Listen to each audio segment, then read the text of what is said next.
In some very unexpected news today, the world was just introduced to the first American Pope in history, Robert Prevost, who will take the name Pope Leo XIV.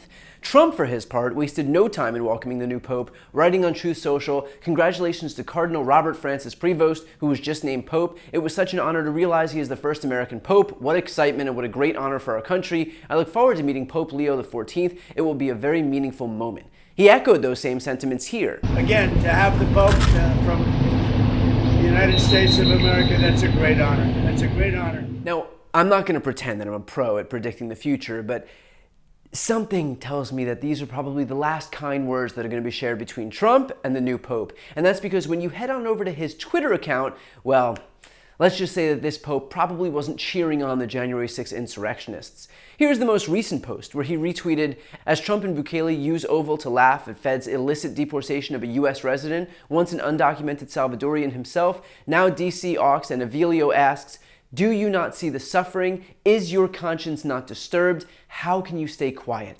And linked to that post is an article written by Bishop Avilio decrying the fact that the federal government has pursued a shock and awe campaign of aggressive threats and highly visible operations of questionable legality that go far beyond mere immigration enforcement.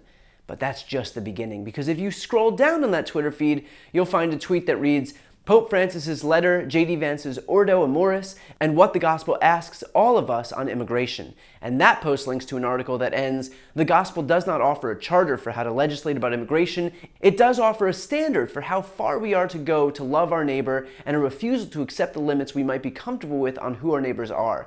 The question we need to answer is whether we judge our politics according to the gospel or the other way around."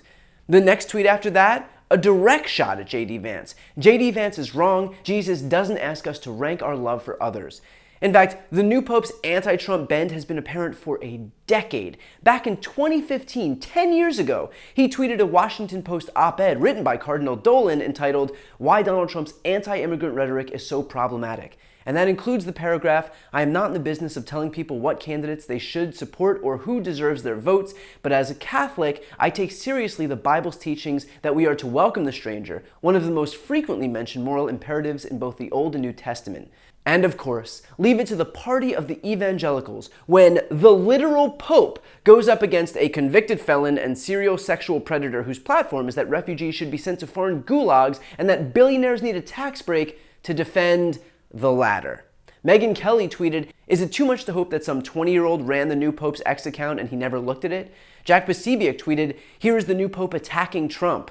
Matt Wallace tweeted, "I was considering becoming Catholic, not anymore." Not to forget the most influential voice in modern right-wing politics, Cat Turd 2 tweeted, "Nightmare." And just in case you feel like you have too many brain cells and wanted to kill some off, take a listen to what Charlie Kirk has to say. Hey everybody, there's a new Pope, and the Pope is from Chicago. What do we actually know about this new Pope? Well, the Pope is from Chicago. I am as well. He served in Peru. By the way, I'm not Catholic, by the way. I'm evangelical, but it still matters who the Pope is. He is a registered Republican and voted in Republican primaries and ran a pro-life group at Villanova University, so that's a good sign. Also has some, let's just say, not so great tweets about having some willingness for open borders. We'll see kind of how he is on that. Also some George Floyd stuff that I'm not too crazy about. But overall, it seems like he's a pro-life warrior. There's a lot yet to learn about this Pope, but I hope that he will be a strong advocate for strong borders and for sovereignty. The first ever American Pope. You gotta wonder, why is it that they picked an American Pope? Could be a coincidence, could be nothing, or is it they want a voice that is also for the opening of American borders while we have President Trump? Who knows? Let's see. But by the way, borders are biblical. Close your borders. Love your people. You should, of course, love everyone. The best way to love them is to have them make their countries great. And our God is a God of order, a God of structure, and does not want millions of people who we do not know coming into our country in the dilution of sovereignty. So there's a new Pope. A lot more to learn about it, and congratulations to all Catholics who are excited about it. Some people are saying he's super liberal. We know he was a registered Republican. Time will tell. And we'll keep all Christians in our prayers, Catholics included, that this is for the betterment of humanity. Yes, hopefully the Pope will be pro-strong borders like Donald Trump. Hopefully he too will be falling over himself to expel people seeking refuge to foreign gulags and max security prisons, because after all, isn't that what Jesus would have wanted? And look, I'm certainly no authority on Christianity or any religion, although by birthright I feel like I'm somewhat of an authority on bagels and guilt. But I am grateful that the Pope was willing to use his platform to actually represent the values of Christianity and not allow people like Donald Trump and J.D. Vance and the rest of these MAGA goons in the GOP to completely co-opt and pervert that religion.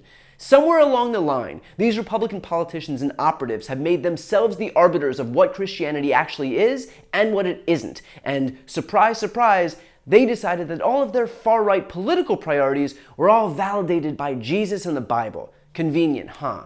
But I can say with some degree of certainty that in reality, Trump's platform and the MAGA platform itself runs wholly and completely antithetical to the teachings of all religions, but especially Christianity. He and Republicans are moving to strip the sick and elderly of healthcare by cutting $880 billion from Medicaid, a crucial lifeline to millions of low-income Americans and children, and $230 billion from food stamps. They're passing a tax cut right now that overwhelmingly favors the rich, in stark contrast to Scripture condemning luxury. It was Jesus who said that it is easier for a camel to go through the eye of a needle than for someone who is rich to enter heaven. And yet, their entire economic agenda is a giveaway to those very people.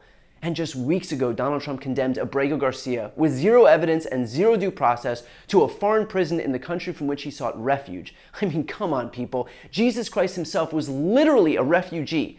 How much more diametrically opposed to the teachings of Christ could you get than attacking refugees in the name of a refugee? Trump and his mouthpieces will hide behind Christianity while supporting policies that stand in stark contrast to the actual values of that religion. Let's not pretend we don't know what Jesus himself stood for. He was an immigrant who said to help the poor, welcome strangers, and called hypocrites wolves in sheep's clothing. And finally, I'll end with this. For those who still want to give Donald Trump the benefit of the doubt as to his Christian bona fides, do not forget that he was asked to name his favorite Bible verse, an otherwise basic question, at least for anyone who purports to follow the teachings of Christ.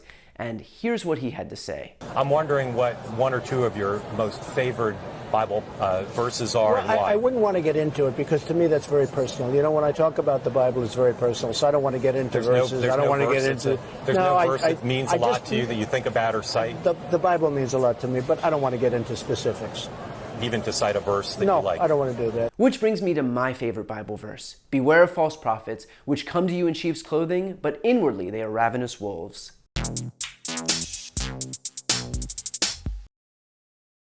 Before you go, if you enjoyed this content and you want to see more and support independent media, please subscribe to this channel. The subscribe button will be right here on the screen.